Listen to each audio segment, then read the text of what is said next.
విశాఖలో వర్షాలతో పాటు దోమలు విజృంభిస్తున్నాయి. కొన్ని జాగ్రత్తలు తీసుకుంటే జ్వరాలకు దూరంగా ఉండొచ్చు. ఇళ్ల పరిసరాల్లో నీరు నిల్వ లేకుండా చూస్తే అనారోగ్యం తప్పినట్లే అని వైద్యులు చెబుతున్నారు.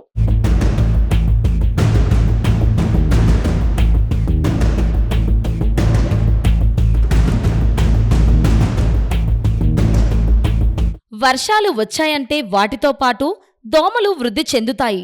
దోమలు కుడితే జ్వరాల బారిన పడే ప్రమాదముంటుంది. కొన్ని రకాల జ్వరాలు ప్రాణాంతకమూ కావచ్చు. జ్వరాలు వచ్చిన వారితో విశాఖలోని కేజీహెచ్, ఇతర హాస్పిటల్స్, పీహెచ్సీలు కిటకిటలాడుతున్నాయి. రాష్ట్రంలో దోమకాటు వల్ల 15,000 మందికి పైగా మలేరియా, డెంగ్యూ, చికెన్ గున్యా లాంటి జ్వరాలతో చికిత్స పొందుతున్నారు. ఈ ఏడాది వర్షాలు ఎక్కువగా ఉంటున్నందున దోమల బెడద అధికంగా ఉంటుందని అంచనా వేస్తున్నారు.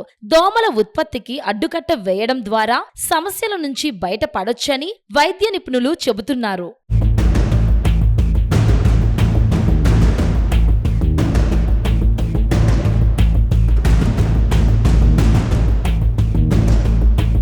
దోమలు కుడితే 2 రకాల మలేరియా జ్వరాలు వస్తాయి. వీటిలో ప్లాస్మోడియం ఫాల్సిపారం జ్వరం ప్రమాదకరమనే చెప్పాలి. సకాలంలో చికిత్స పొందకపోతే మెదడువాపు వ్యాధిగా మారి ప్రాణాంతకమవుతుంది. పిఎఫ్ జ్వరాలు ఏజెన్సీ ప్రాంతాలలో ఎక్కువగా నమోదవుతున్నాయి. అక్కడి నుంచి రోగులు చికిత్స కోసం నగరాలు, పట్టణాలకు వస్తున్నారు. వారిని కుట్టిన దోమలు ఇతరులను కుట్టినప్పుడు మైదాన ప్రాంతాల్లోని ప్రజలు పిఎఫ్ జ్వరాలు బారిన పడతారు.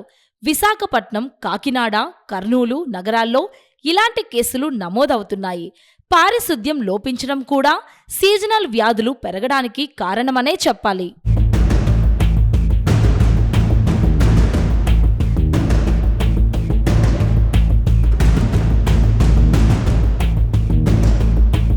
ఈ రోజున మనకి వాతావరణం మారింది. వర్షాకాలం. ఈ వర్షాకాలంలో చాలా జ్వరాలు ఎక్కువగా వస్తూ ఉంటాయి. ముఖ్యంగా దోమ కాటు వలన వచ్చే ఫీవర్స్ చాలా ఎక్కువగా వస్తూ ఉంటాయి ఈ కాలంలో. ఎందువల్లంటే ఈ వర్షాకాలంలో వాటర్ అంతా స్టాగ్నేట్ అయిపోయి ఆ స్టాగ్నేటెడ్ వాటర్లో ఈ మలేరియా లార్వా అంతా ఎక్కువ బ్రీడ్ అవుతాయి. కాబట్టి మస్కిటో బైట్ వలన వచ్చే వ్యాధులు ఎక్కువగా వస్తుంటాయి. అందులో ముఖ్యంగా మలేరియా ఫీవర్ ఎక్కువగా వస్తుంటుంది. అది కాకుండా డెంగ్యూ ఫీవర్, చికెన్ గున్యా ఫీవర్, ఈ 3 ముఖ్యంగా చెప్పుకోవాల్సిన ఫీవర్స్. మనకి మలేరియా ఫీవర్ తెలుసు, అది ఇంటర్మీడియట్గా వస్తుంటుంది, స్పైక్స్లో వస్తుంటుంది, చాలా హై గ్రేడ్ టెంపరేచర్ ఉంటుంది, అట్లీస్ట్ 3 to 5 days. సో దానికి స్పెసిఫిక్గా యాంటీ మలేరియా ట్రీట్మెంటే వాడాల్సి ఉంటుంది. అందులో మన విశాఖపట్నం జిల్లాలో ట్రైబల్ బెల్ట్ ఎక్కువ. ఈ ట్రైబల్ బెల్ట్ నుంచి మనకు వచ్చే మలేరియా ఫీవర్స్ కొంచెం కాంప్లికేటెడ్ ఫీవర్స్గా మేము గుర్తిస్తూ ఉంటాం. రెండోది డెంగ్యూ ఫీవర్.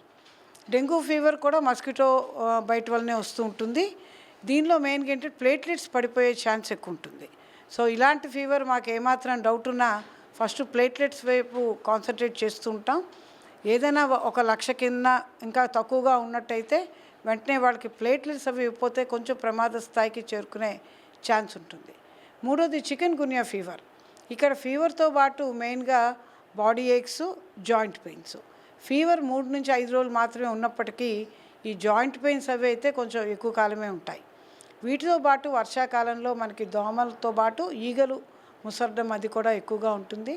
సో మా సలహా చాలామందికి అయితే చేతులు ఫ్రీక్వెంట్గా శుభ్రపరుచుకుంటూ ఉండడం, వీలైనంత మటుకు వేడి పదార్థాలే తింటూ ఉండడం, కాకుండా వండిన పదార్థాల మీద మూతలు సక్రమంగా ఉండేట్టుగా చూసుకోవడం.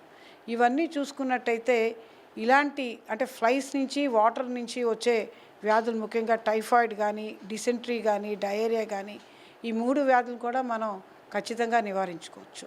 సో ప్రజలందరూ వర్షాకాలంలో, రాబోయే కాలంలో వర్షాలు ఎక్కువ ఉంటాయి కాబట్టి ఈ 2 రకాల పద్ధతుల ద్వారా వచ్చే జ్వరాలని గుర్తించుకొని వెంటనే వైద్య సలహా తీసుకుంటే కాంప్లికేషన్స్ ఖచ్చితంగా అవాయిడ్ చేయొచ్చు.